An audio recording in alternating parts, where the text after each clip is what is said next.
खबर उत्तर प्रदेश के पीलीभीत से है। भारतीय किसान यूनियन के नेता राकेश टिकैत पीलीभीत की मंडी समिति में किसान महापंचायत में पहुंचे, जहां पर उन्होंने किसानों को संबोधित किया। इस दौरान उन्होंने कहा कि पीलीभीत में सिख समाज के लोगों के लिए आतंकवादी व खालिस्तान शब्द का प्रयोग किया जा रहा है, जो ठीक नहीं है। पुलिस प्रशासन पर आरोप लगाया कि वह सिख समाज के लोगों को परेशान कर रहे हैं, क्योंकि जो सिख युवा आंदोलन में शामिल होते हैं पुलिस उन्हें बुलाकर परेशान करती है। उन्होंने पीलीभीत में पुलिस प्रशासन नहीं माना तो 72 घंटे का धरना प्रदर्शन किया जाएगा। इसके साथ ही कहा कि देश में 2 हिंदू रहते हैं, एक भारतीय हिंदू है, दूसरा नौरंगे हिंदू है। नौरंगे हिंदू खतरनाक है, बलि देता है। ये कह रहा है कि देश में 2 तरह के हिंदू हैं, एक नौरंगिया हिंदू है, एक भारतीय हिंदू है। आप कौन से हो? भारतीय? देश में 2 तरह के हिंदू हैं, एक हिंदू का सर्टिफिकेट है नागपुर से और एक ओरिजिनली है। तो मुझे बता देना कौन कहाँ का है। हम भारतीय हैं, भारतीय हैं। एक है नौरंगिया, उनसे बच कर रहना, वे खतरनाक है, वे बलि वाले हैं, बलि प्रथा वाले, वे कत्ल करके वे बलि प्रथा वाले हैं। ये सिख समाज के लोग जो तराई क्षेत्र में हैं, उनको अलग अलग नाम से संबोधित किया जाता है। जिस टाइम पे सिख के परिवारों ने यहां पे जंगल तोड़े, उनकी 3-3 पीढ़ियां यहां पे खपी, उस टाइम पे तो उनको आतंकवादी नहीं कहा, उस टाइम पे उनको खालिस्तानी नहीं कहा। क्या ये अधिकारियों को शोभा देता है कि अगर उसने पगड़ी बांधी तो उसको आतंकवादी और खालिस्तानी के नाम से संबोधित करोगे? ये कान खोल कर सुनना यहाँ के अधिकारी। हम कभी पुलिस प्रशासन के खिलाफ नहीं बोल रहे तो उसका मतलब ये नहीं कि हम कमजोर हैं। यहाँ के अधिकारी कान खोल कर सुनना, अपना दिमाग ठीक करना, दिमाग नहीं तो पहला धरना 72 घंटे का होगा यहाँ के एसएसपी के खिलाफ। क्या अधिकारी बुला के सिख समाज के लोगों को बुला के उनपे ये आइडेंटिटी करते हैं कि आंदोलन में कौन कौन गए? अगर उनके बच्चे झंडा लगा लिए तो उनसे ये कहोगे कि ये पढ़ाई का काम करे, ये आंदोलन में क्यों जाते हैं? अगर देश में आरएसएस को छूट है, उसकी संस्थाओं में लोग जा सकते हैं, तो इस संगठन में भी लोग आएंगे। अगर उसको रोकने का काम करेगा तो धरना झेलने की ताकत रखना। ये सिख समाज तराई क्षेत्र का था, यही रहेगा। जिसका जन्म यहां हुआ है वो यहां का ही है। इसको छेड़ने की कोशिश नहीं करना। न ये पंजाब जाएगा, न ये कहीं दूसरी जगह जाएगा, ये यहीं रहेंगे। आप इसको ललकारने की कोशिश नहीं करना। हमने पगड़ी बांधी है तो हम भी सिख हैं, आप हमको पहले कहना। इन्होंने ही जो आज ये ठेका ले रहे हैं, इन्होंने ही रक्षा करी है इस देश की।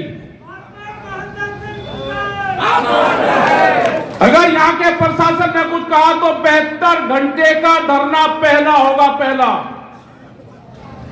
तराई के क्षेत्र को डरने की जरूरत नहीं है यहाँ के लोगों को। जिस तरह से व्यापारी यहाँ पे जमीन छीन रहा है, उनसे मुकाबला करने की जरूरत है। जो लोग अपनी जमीन 20 साल बचा लेंगे वही आदमी जिंदा रहेगा, नहीं तो इस देश की पॉलिसी है। अगर बजट में देते तो जमीन कैसे छीनते हैं? ये किसान को गरीब करना चाहते हैं। हमको बात समझ में आ गई। किसान को कर्जा और व्यापारियों का कर्जा माफ, कर्जा बढ़ाने की बात करी उन्होंने, बजट में फसलों के दाम बढ़ाने की बात नहीं करी। यहाँ की शुगर फैक्ट्रियां, बरखेड़ा या दूसरी फैक्ट्रियां भुगतान नहीं दे रही। ये सरकार की जिम्मेदारी बढ़ती है कि जो गन्ना एक्ट है उसमें 14 दिन में भुगतान का प्रावधान है। गन्ने का रेट बढ़ाना था, वो नहीं बढ़ाया। फसलों को लूटने का काम कर रहे हैं। आज दिल्ली की एक अदालत ने सज्जन कुमार को फिर से वो कोर्ट का निर्णय है। कोर्ट में बहुत बहस पूरी होगी, बहुत कई साल से सुनवाई हुई होगी। वो तथ्य के आधार पर जो भी हुआ होगा वो कोर्ट ने करा है। 72 घंटे के आंदोलन की बात हुई है, क्या आंदोलन है? जो भी अधिकारी गांव के खिलाफ अत्याचार करेगा, किसान के खिलाफ करेगा, मजदूर के खिलाफ करेगा, उसके खिलाफ 72 घंटे का धरना पहले खेप में दिया जाएगा। यहाँ की पुलिस, यहाँ का पुलिस प्रशासन खास करके सिख समाज को टारगेट कर रहा, क्या ऊपर से प्लान है कि यहाँ से 23 से सिखों को खत्म करा जाए? क्या ये प्लान बना हुआ है उनका? क्या किस तरह से सिख के अगर बालक कहीं आंदोलन में ट्रैक्टर लेकर चले, क्या ट्रैक्टर ये कोई टैंक है, कोई ये पाकिस्तान से आ रहा है? अगर ट्रैक्टर को चलाते देख ले तो उससे नफरत की नजर से देखते हैं। सर कल कुंभ का आखिरी दिन है, क्या कुंभ जिसको स्नान करना है, आप जाना पसंद करोगे सर? हम तो ना दिए। जिसको स्नान करना है, अगर कोई कुंभ में भी नहीं जा रहा तो चलते हुए पानी में, जल में, वो नदी का है, अपने खेत का है, स्नान कर ले।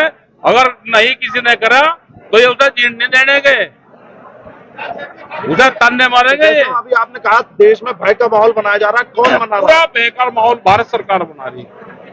तो किस तरीके के आंदोलन की तैयारी है? आंदोलन की तैयारी तो है, ये वैचारिक आंदोलन लोगों के दिमाग में आ गया कि सरकार डराने का काम कर रही है। क्या दिल्ली एक बार फिर गिरेगी?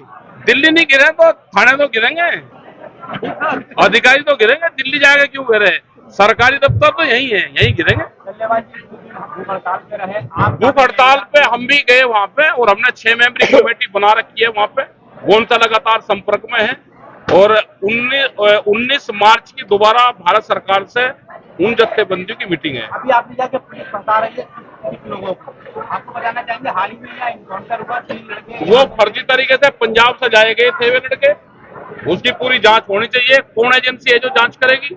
ये कैसा एक बार, पंजाब से वे जाए गए हैं, यहाँ पे वे मारे गए, उनका इंटरव्यू करा गया है। एक बार फिर से आपने कहा कि गलत तरीके से फिर से बिल पेश हो रहा है, नए तरीके से। नए तरीके से एक कृषि का मसौदा आया है और प्रबलित तरीके से एक अधिकार दे दिया व्यापारियों को कि आप मंडी के बाहर खरीद करें। तो मंडियां कैसे चलेगी? ये व्यापारी बाहर दुकान कर लेंगे, वहां खरीद करते रहेंगे। धीरे धीरे 10, 15, 20 साल में मंडियां खत्म हो जाएगी। इन मंडियों को फिर बेचने का प्लान है। इसमें प्लॉटिंग काटेंगे ये, और स्मॉल इंडस्ट्रीज के नाम पे मध्य प्रदेश में ये मसौदा तैयार हुआ था कि मंडी में 500 गज से 1000 मीटर के प्लॉट लीज पे दे दिए जाए। तो लीज पे किन लोगों को जाएंगे? जो लोग सरकार में शामिल है, उन्हीं लोगों को यहाँ पे मंडी की जगह को लीज पे दिया जाएगा। Thank you.